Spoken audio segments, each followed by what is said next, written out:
당신이 인기 스타나 백만장자가 되고자 하는 야망을 품고 있다고 하자. 하지만 당신은 자신이 그것을 이루게끔 허락할 태세가 되어 있는가? 사람들은 보통 돈과 명예와 권력은 선택받은 소수의 몫이라고 생각한다. 하지만 누가 그들을 선택한단 말인가? 선택받은 사람들은 다름 아니라 자기가 스스로 자신을 선택한다. 그 다음에야 다른 모든 사람들에 의해 선택을 받는 것이다. 어떤 것을 꿈꾸면서도 자신이 그것을 가지도록 스스로 허용할 준비가 되어 있지 않다면 당신은 그것을 얻을 수 없을 것이다. 당신은 부자가 되고 싶어 한다. 하지만 당신은 운명에게서 그런 선물을 받을 준비가 되어 있는가? 당신은 그저 선택을 할 준비가 되어 있는가? 자신이 가지게끔 허락하는 선택 말이다. 자신이 성공하리라는 생각에 익숙해져야만 한다. 부자가 되고 싶어 하면서 비싼 가게에 들어가기를 겁낸다면 아무런 일도 일어나지 않을 것이다. 비싼 가게에서 눈꽃만큼이라도 불편을 느낀다면 당신은 비싼 물건을 소유하도록 스스로 허락할 준비가 되어 있지 않은 것이다. 물건을 살 사람은 마치 자기가 가게 주인인 것처럼 행동한다. 그는 말은 없지만 자신감과 위험에 차 있다. 그는 자신에게 선택의 권리가 있음을 안다. 호기심과 부러움에 찬 가난한 손님은 불청객처럼 행동한다. 그는 긴장되고 불편하고 소심한 태도를 보인다. 그는 점원의 눈빛을 의식하고 그런 특권구역에 발을 디민 것을 사과라도 하려는 듯한 기색이다. 이 모든 일은 그가 자신에게 그런 물건을 가지게 할 만큼의 재정적 여유가 없기 때문만이 아니라 자신이 그렇게 비싼 물건을 가질 자격이 있다는 생각조차 하지 못하기 때문이다. 어쨌든 당신의 영혼은 마음이 말하는 모든 것을 문자 그대로 받아들인다. 그리고 마음은 똑같은 말을 끊임없이 되낸다. 이건 우리에게 어울리지 않아. 우린 가난하니까 분수에 맞게 살아야 해. 당신에게 이 모든 고급스러운 것들을 가질 자격을 주라. 당신은 진정 최상의 것들을 모두 가질 자격이 있다. 파괴적 펜듈럼이 오로지 당신을 지배하려는 목적으로 사람은 자신의 분수를 알아야 한다고 믿게 만든 것이다.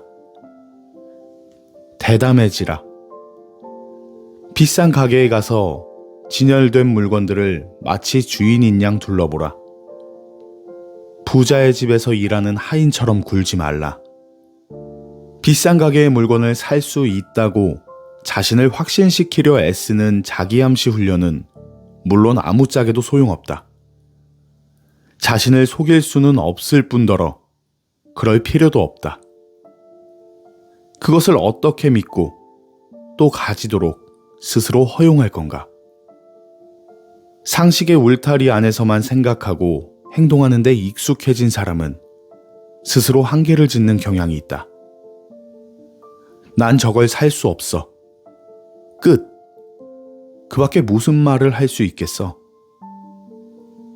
그렇다고 호주머니엔 빈 지갑밖에 없으면서 비싼 물건을 살 수 있다고 자신을 확신시키려고 애써야 한다는 것도 아니다. 요점은 결코 그것이 아니다. 내부 의도는 행동하겠다는 결정, 즉 돈을 구하고자 하는 마음의 결정을 뜻한다. 하지만 돈을 구할 데가 없으므로 마음은 현실적인 판단을 내리는 것이다. 내부 의도의 울타리 안에서 행동하면 아무것도 이룰 수 없을 것이 뻔하다. 외부 의도는 하늘에서 떡 떨어지듯이 생기지 않는다. 당신이 스스로 가지도록 허용할 준비가 되어 있지 않다면 그게 어디서 오겠는가? 외부 의도는 가지기로 결정하는 것, 즉 자신이 자격이 있다고 생각하고 자신이 선택을 내리는 자임을 알기로 결정하는 것을 말한다. 당신이 자격 있다고 생각하거나 믿는 것이 아니라 그것을 하나의 사실로서 아는 것 말이다. 당신은 어쨌든 간에 소원은 실현되리라는 말에 대해 영혼 깊은 곳에서 늘 얼마간의 의심을 품고 있다. 욕망을 이루기 위해 행동할 준비가 다 되어 있다고 해도 그것만으로는 충분하지 않다. 의심한다는 것은 자신이 자격이 있다고 느끼도록 스스로 허용하지 않는 것이다. 아니면 소망이 이루어질 수 있다는 사실 자체를 도무지 믿지 않는 것이다. 인기 스타나 백만장자가 된 사람들은 재주나 자질이 남다른 것이 아니라 원하는 것을 가지도록 스스로 허용했다는 점에서 남다른 것이다. 당신도 자신에게 가지도록 허락해야 한다. 이 상태는 자전거를 처음으로 탈 수 있게 되었을 때의 기분과도 흡사하다. 의심과 주저와 반론이 사라져버렸다. 남아있는 유일한 것은 고요한 명료함, 곧 알미였다. 말없는 명료한 느낌, 뭔가를 믿지 않고 아는 것, 주저없는 자신감이 바로 영혼과 마음이 일치된 상태다. 이 같은 상태는 자신이 마치 우주를 지배하는 무언의 힘의 필수 불가결한 일부가 된 것 같은 느낌이다. 그 힘은 당신을 붙들어 영혼과 마음이 동의하는 그 일이 그대로 실현되는 섹터로 갖다 놓는다. 누구나 자신이 좋아하는 것을 마음대로 골라 잡을 수 있다. 하지만 자신에게 자유로운 재량권이 있다고 믿는 사람은 거의 없다. 내가 어떤 말을 해도 당신은 아직도 선택의 자유를 완전히 믿지 않는다. 그렇지 않은가? 이루기 힘든 꿈을 가진다는 것이 단지 개인적 선택의 문제일 뿐이라는 것을 당신은 가슴속에서 믿지 않는다. 모든 꿈을 이룰 수 있다는 생각이 더 이상 거북하게 느껴지지 않게 되면 망설임이 사라지고 믿음은 알무로 바뀔 것이다. 영혼은 마음과 일치를 이뤄내고 그것이 당신이 가지기로 결정하는 때다. 당신의 꿈의 세계 앞에서 낯선 놀라움이 조금이라도 느껴진다면 그것을 지나보내라. 그것은 당신의 세계이고 그 안에서는 당신이 가지지 못할 것이 아무것도 없다. 내적 외적 중요성은 영혼과 마음의 일치에 이르는 길에 장애물이 될 것이다. 당신의 꿈의 세계는 즐거운 곳이 되어야 하지만 동시에 그곳은 당신이 무엇을 가지든지 지극히 자연스럽고 정상적이라는 뜻에서 평범한 곳이 되어야 한다. 트랜서핑에서 목표를 이루는 방식은 상식과 통념의 울타리 너머에 있다. 트랜서핑의 방법과 가장 근사한 목표 성취의 방법은 목표의 심상화다. 기본적으로 그것은 원하는 바를 가능한 한 세밀하게 상상하여 그 심상을 머릿속에 늘 떠올려 놓는 것이다. 정해진 목표를 심상화하는 것이 언제나 결실을 맺어주지는 않는 이유를 알아내야 한다. 어떤 것은 듣고 어떤 것은 안 듣는다. 나는 개인적으로 그런 성질에 불만을 품고 있다. 그리고 당신도 아마 그럴 것이다.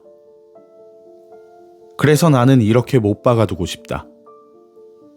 트랜서핑의 심상화는 일반적인 의미의 것과는 사뭇 다른 것이라고. 트랜서핑의 심상화는 실제로 100% 듣는다. 알려진 심상화 기법의 종류는 세 가지로 대별할 수 있다. 첫 번째 종류는 꿈이다. 실질적인 측면에서 이것은 가장 효과가 미약하고 신뢰할 수 없는 종류의 심상화다. 꿈을 꾸는 것은 해롭지는 않아도 실질적인 쓸모가 없다. 꿈은 이루어지지 않는다. 꿈이 이루어지기를 진정으로 바란다고? 그것은 그들의 생각이다.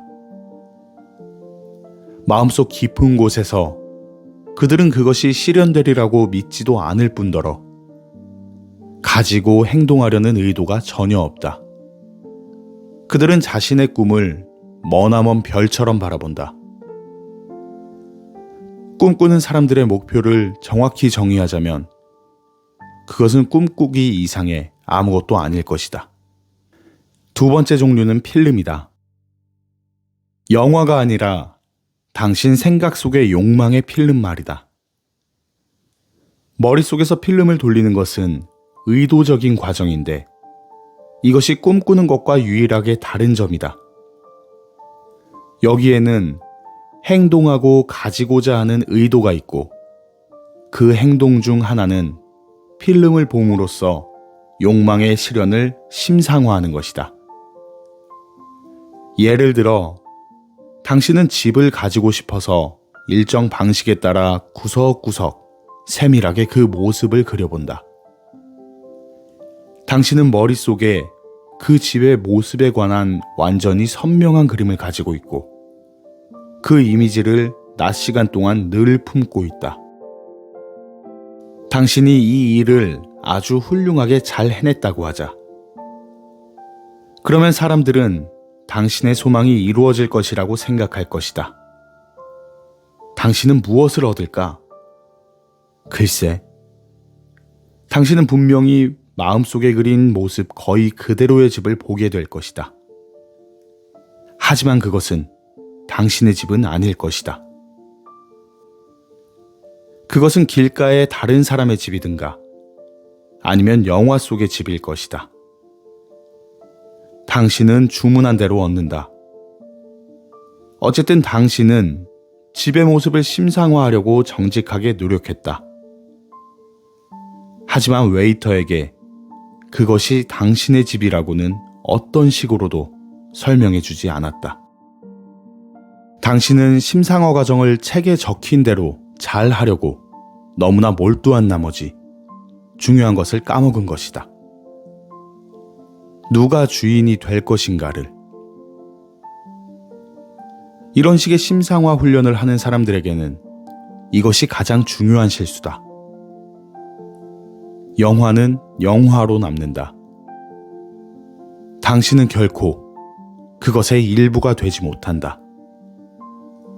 당신은 다만 거지가 쇼윈도우를 들여다보듯이 그것을 들여다볼 뿐이다. 세 번째 종류의 심상화에서는 당신은 관객처럼 필름을 보지만 동시에 생각으로 그 속에 참여하고 있다. 이것은 벌써부터 훨씬 더 강력하다. 당신이 그 인물이 된 연기를 하고 있다면 당신은 자신의 방사 에너지의 매개 변수를 해당 인생들에게 맞추고 있는 것이다. 예컨대 당신의 목표는 새 집을 갖는 것이다. 그것을 마치 한 폭의 그림처럼 생각 속에서 보고만 있지 말라. 깨어있는 의식으로 의도적으로 꿈을 지어내라. 집 안에 들어가서 이 방 저 방 걸어다니면서 모든 것을 만져보라.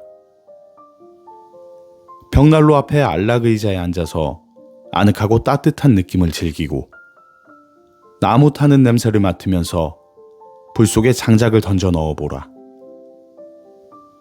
부엌에 가서 냉장고 안을 들여다보라. 무엇이 들어있는가? 편안한 침대에 누워서 잠을 자라. 침대는 편안한가? 식탁에 가족과 함께 오순도순 둘러앉아 식사를 하고 집들이를 하라. 가구를 이리저리 옮겨보라.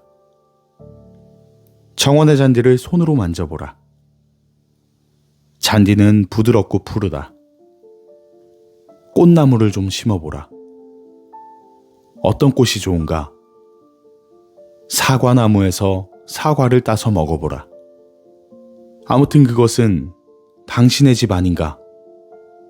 그것을 이루어질 수 없는 머나먼 나라의 일인 양 꿈꾸는 사람의 놀라운 눈으로 바라보고만 있지 말라. 당신은 이미 그 집을 가지고 있다. 그것이 현실인 것처럼 느끼라. 슬라이드 작업을 할 때 다음을 유념해야 한다. 첫째, 목표를 향한 열정이 식으면 슬라이드가 사라져버린다. 그래서 당신은 자신을 다그쳐야 하고 그것은 당신을 금방 지치게 만든다. 그럴 때는 당신에게 그 슬라이드가 정말 필요한 것인지를 생각해 볼 필요가 있다. 둘째, 외부 의도는 슬라이드를 금방 실현시켜주지 않는다는 것을 유념해야 한다. 그것은 서서히 당신을 목표로 하는 인생 트랙 위로 데려다 줄 것이다. 당신은 은근과 끈기로서 침착하게 기다려야 한다. 슬라이드가 트랜서핑의 심상화 기법이라고 생각했다면 오산이다. 최고 품질의 슬라이드도 실현되려면 긴 시간이 걸린다. 특히 목표가 가능태 공간의 먼 곳에 있는 섹터라면 더 그렇다. 트랜서핑의 심상화는 목표를 이루는 과정을 가속시켜줄 수 있다. 다음에 간단한 문제를 풀어보자. 당신의 최종 목표가 부자가 되는 것이라고 하자. 이 목표를 이루기 위해 당신은 돈이 가득 든 가방을 심상화하고 있다. 세 번째 종류의 원칙에 입각해서 충분한 기간 동안 행해졌다. 그 결과는 무엇이고 언제 이루어질까? 아무런 일도 일어나지 않는다. 이 짓을 평생 동안 계속하더라도 당신은 기껏해야 돈이 든 가방을 더 자주 보게 될 뿐이다. 어째서 그런가? 나는 손수 그 가방을 열어 돈을 꺼내보고 세어보고 거의 핥다시피 했다. 세 번째 종류의 심상화는 영화 구경이 아닐진데 그 이상 어떻게 해야 한단 말인가? 그리고 전능한 외부 의도는 뭘 하고 있단 말인가? 이 상황을 트랜서핑의 관점에서 살펴본다면 두 가지 잘못을 발견할 수 있다. 먼저, 가방에 가득 든 돈은 당신의 목표가 아니다. 돈은 단지 부수물일 뿐이다. 그것은 목표가 아닌 것은 물론이고 목표에 이르기 위한 수단도 아니다. 두 번째 잘못은 최종 목표에 집중한 것이다. 최종 목표가 한 발짝밖에 있지 않은 한 최종 목표에 집중하는 것으로는 목표 쪽으로 한 걸음도 다가가지 못한다. 당신은 외부 의도를 어떤 식으로도 도와주지 않고 있다.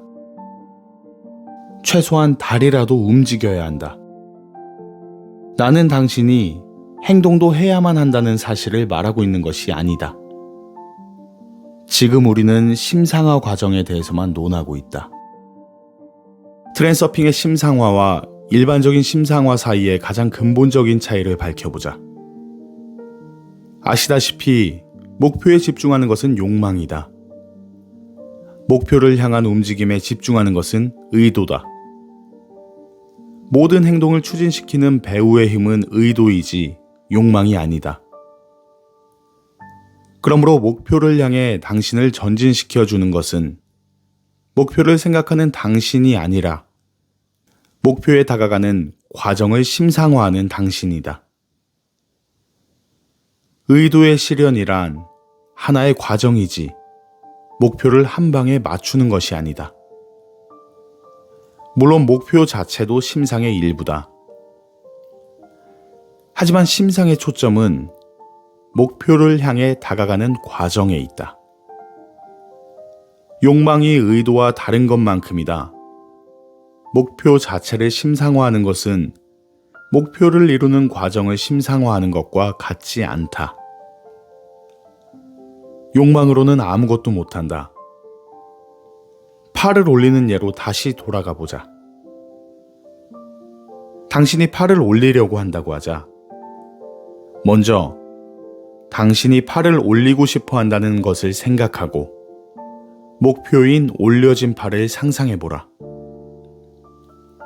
그리고 이번에는 팔을 올리라. 앞부분에서는 욕망이 작용하고 있지만 이루어진 일은 아무것도 없다. 일어나는 일은 당신은 단지 팔을 올리고 싶다는 소망만을 표현하고 있고, 그리고 목표인 올려진 팔을 심상화하고 있다.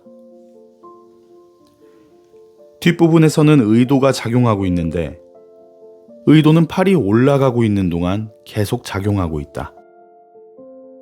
이 과정 속에서 우리는 목표는 당신이 추구해야 할 무엇이기는 하지만 당신이 실제로 집중하고 있는 것은 목표에 다가가는 과정이라는 것을 알 수 있다. 결국 어디에 도달하기 위해서는 그것을 그저 원하고 자신이 거기에 있는 모습을 그리는 것만으로는 안 된다. 필요한 단계를 밟아가야만 하는 것이다. 목표를 심상화하는 것은 욕망이 벌이는 짓으로 그것만으로는 목표에 한치도 더 가까워지지 않는다. 트랜서핑에서는 목표에 이르는 과정을 심상화한다.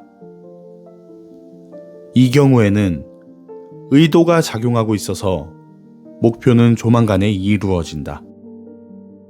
목표를 향해 움직이는 것이 그렇게 빨리 진행되지는 않는다. 무엇을 하든지 간에 그것이 오래 걸리는 과정이라면 그 과정 자체를 심상화하는 것이 도움이 된다. 당신이 사업 계획을 하고 있다면 머릿속에서 반짝이는 아이디어들이 계속 쏟아지는 것을 상상하라. 당신은 날마다 새롭고 독창적인 제안을 내놓는다. 당신의 계획이 발전해가는 것을 지켜보면서 그것이 프로다운 작품의 본보기가 되어가고 있다고 자신에게 계속 말하라. 당신이 몸을 가꾸고 있다면 그것을 엄마가 아이를 돌보듯이 키우라. 몸이 점점 바람직한 모습을 갖추어가는 것을 상상하라. 영양을 주고 단련시켜서 필요한 곳은 근육이 붉어지고 다른 곳은 탄탄해지는 모습을 그리라. 어떤 경우든 과정을 심상화하라. 당신의 작업이 완성을 향해 나아가고 있는 과정을 말이다. 단지 최종 결과만을 상상하는 것은 안락지대를 넓혀주고 그것만도 상당한 일이긴 하지만 목표에 다가가는 과정을 심상화한다면 당신은 외부 의도의 작용을 한층 가속시키고 있는 것이다.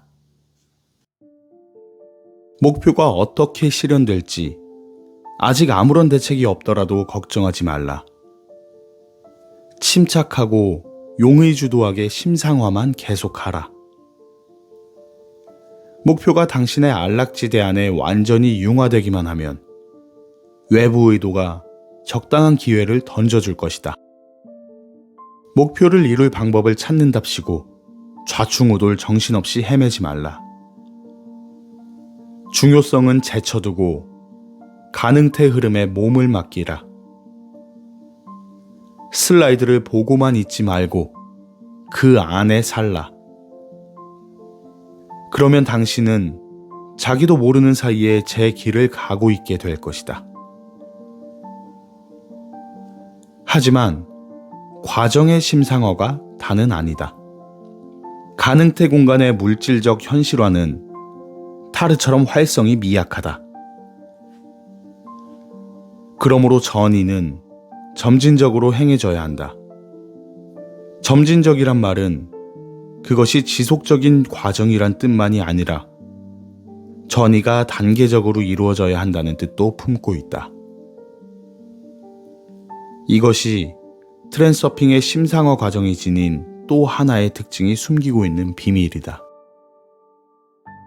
목표가 좀 멀리 있는 인생 트랙 위에 놓여 있다면 그 인생 트랙에 맞추어 산염 에너지를 방사한다는 것은 실질적으로 불가능하다. 예컨대 시험을 봐야 하는데 그 과목에 대해 전혀 아는 바가 없다면 시험에 합격하는 트랙에 동조할 수가 없을 것이다. 아는 것이 전혀 없이는 문제의 올바른 답을 적는 것을 심상화해봤자 듣지 않을 것이다. 먼 목표를 향해 나아가는 과정을 심상화하고 있다면 당신은 모든 일이 빨리 일어나게 하려고 서두르고 싶어질 것이다. 하지만 그것은 당신을 아무데도 데려다 주지 못한다. 그러면 당신은 좌절하고 화가 나서 결국 균형력이 당신을 대항하게 만들고 말 것이다. 정 원한다면 먼 미래의 이미지를 머릿속에 얼마든지 그려도 좋고 나쁜 일도 일어나지 않는다. 목표가 여러 단계를 거쳐서 이루어져야 하는 것이라면 당신은 싫어도 각각의 단계를 순서대로 다 밟아야 한다. 예를 들자면 단숨에 어떤 분야의 전문가가 될 수는 없는 일이다. 우선 기술을 배울 곳을 찾아야 하고 그 다음엔 일자리를 찾아서 전문가로서의 기술을 연마해야 한다. 가능태 공간의 이 같은 단계적 경로를 전이사슬이라고 부른다. 각각의 단계는 이 사슬의 고리를 이룬다. 각 단계들은 서로 연결되어 있는데 이것은 앞 단계를 통과하지 않으면 다음 단계에 들어갈 수가 없기 때문이다. 예컨대 학사 과정을 마치지 않고는 석사 과정에 들어갈 수가 없다. 현재의 단계에 대해서만 심상화를 적용하라. 원한다면 얼마든지 슬라이드의 형태로 최종 목표를 상상해도 좋다. 하지만 목표를 향해 움직여가는 과정은 전이사슬 속의 현재 고리의 경계 안에서만 심상화해야 한다. 서두르지 말라. 때가 되면 모든 것을 얻게 될 것이다. 이제 우리는 트랜서핑의 심상화를 최종적으로 정의할 수 있다. 트랜서핑의 심상화란 전이사슬 중 현재의 고리가 현실화되는 과정을 마음에 그리는 것이다. 당신은 생각에서나 행동에서나 그 고리를 실현시켜주는 과정을 살아가야만 한다. 당신의 생각과 행동은 일치해야 한다. 당신의 전이사슬 속에서 각각의 고리가 무엇인지를 파악하는 것은 어렵지 않다. 자신이 어디에 있는지를 모른다면 어떻게 해야 할까? 또 어떤 방법과 어떤 길이 목표에 이르게 할지를 전혀 알 수 없다면 어떻게 해야 할까? 그건 큰 문제가 아니니 걱정할 것 없다. 이럴 때 어떻게 해야 하는지를 다시 말해주겠다. 목표를 실현시킬 방법을 알지 못하더라도 조바심 내지 말라. 침착하고 용의주도하게 슬라이드를 계속 심상화하라. 목표가 안락지대 안으로 완전히 융화되어 들어오면 외부 의도가 적당한 방법을 던져줄 것이다. 목표를 이룰 길을 찾겠다고 좌충우돌 헤매지 말라. 슬라이드가 당신으로 하여금 무심결에 뜻하지도 않게 적절한 행동을 하게끔 할 것이다. 중요성을 버리고 침착한 태도로 가능태 흐름에 몸을 맡기라. 무엇이든 자신에게 편한 방법으로 심상화를 실천하는 것이 절대적으로 중요하다. 그러면 목표가 당신의 머릿속에 슬라이드의 형태로 간직되고 그것은 안락지대를 넓혀주고 산염 에너지의 주파수를 목표와 관련된 인생 트랙에 맞춰준다. 이것이 세 번째 종류의 심상화의 유일하고도 주요한 기능이다. 하지만 목표와 관련된 인생 트랙으로 실제 옮겨가는 일은 언제나 트랜서핑의 일꾼인 목표를 향해 움직여가는 과정의 심상화의 몫이다. 과정을 심상화함으로써 당신은 내부 의도와 외부 의도를 일치시키는 작업을 하는 것이다.